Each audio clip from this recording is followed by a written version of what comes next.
хонаводаи овозхонҳои маъруфи тоҷик Сурайё Қосимова ва духтаронаш бо баргузории як консерти муштарак зоҳиран ба тамоми рӯзҳои нохушии худ хайрбод гуфтанд. Ин консерти хайриявӣ рӯзи 30 июл беш аз 12 000 мухлиси ин хонаводаро дар толори амфитеатри шаҳри Кӯлоб ба ҳам овард. Сурайё Қосимова овозхони маъруфи тоҷик рӯзи 1 август дар суҳбат бо Радиои Озодӣ гуфт, пули аз консерт ба дастомадаро ба 2 ятимхона ва дастаи футболи Равшан ироа хоҳанд кард. Чиптаи консерт 15 сомонӣ арзиш дошт, вале тамоми харҷи баргузории консертро ин хонавода аз ҳисоби худ сарф кард. овозхони маъруфи тоҷик ба вижа аз марги яка писари 16-солааш ёд оварда таъкид кард, ки интихоби толор барои ин консерт ҳам тасодуфӣ набуд. Ба гуфтаи вай, толори амфитеатри шаҳри Кӯлобро ӯ маҳз ба хотире интихоб кардааст, ки ба оромгоҳи писараш наздик аст ва ӯ бовар дорад писари маҳрумаш садои дили модару хоҳаронашро шунидааст.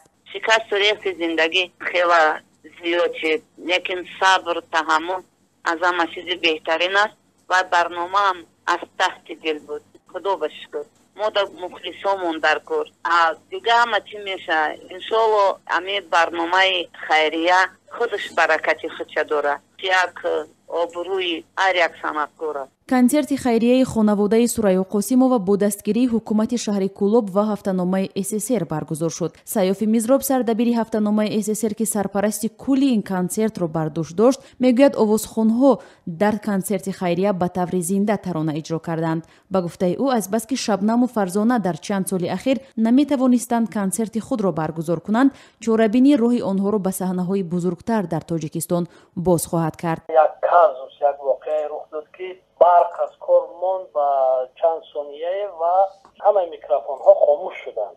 аммо чун дар онҷа бо таблу наю дигар зинда менавохтанд, Фарзона микрофони худро сӯи ҳавола карда, кафшҳои худро аз пой кашид ва пои лӯш ба рақс даромад, ки тамоман як аҷиб буд ва 12 000 нафар ба вақт омада аҳсанту офарин ба ӯ мефирист. худи Фарзонаи Хуршед ҳам дар ин бора бо як паёми видеоӣ дар саҳифаи Инстаграм гуфт, аз баргузории консерт розист ва ба тамоми мухлисонаш барои ҳамроҳии онҳо дар ин рӯзи хуш орзуҳои нек кардааст. Таҳиягарони консерт ҳам мегӯянд, чорабинии хайриявӣ бо ширкати хонаводаи маъруфи Сурайё Қосимова дар Кӯлоб аз камтарин консертҳое буд, ки бидуни ҷангу ҷанҷол баргузор шуда, мухлисон аз Бадахшону Суғд ва Душанберо барои тамошо ба Кӯлоб овард. Мансур Неъматов, раиси ширкати Тоҷикон Ҳолидей, ки барномаи ташкилии ин консертро бар дӯш дошт, гуфт, ҳаводорони ин овозхонҳо ҳатто берун аз ҷои нишастам ин консертро тамошо карданд. Хонаводаи маъруфи Сурайё Қосимоваро, ки ҳаводорони зиёде доранд, дар ин чанд соли ахир